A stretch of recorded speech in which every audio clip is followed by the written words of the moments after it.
Phyllis.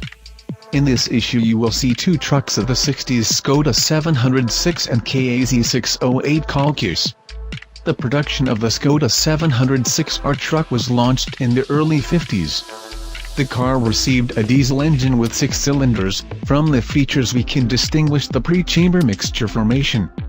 With a volume of 11.8 cubic centimeters, the engine gave out 135 horsepower and 1,750 RPMs. In real conditions, the truck accelerated to 40 km per hour, although the claimed speed was 53.5 km per hour.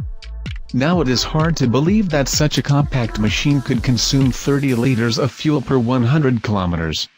The Kap-608 Kolkhida hoodless truck stood on the conveyor of a plant in Kutaisi in 1967. The two-axle truck KAZ 608 was equipped with a V-shaped 8-cylinder petrol engine ZIL-135 with a volume of 6 liters and 150 horsepower.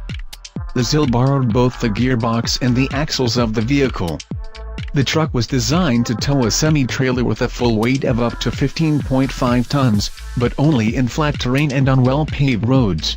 In 1976, the production of the upgraded KAZ 608V truck, which received a new cab with flat body panels, started. In this form, the model was produced before 1989. Subscribe to the channel, comment on the video and click on the bell. Until new releases, friends.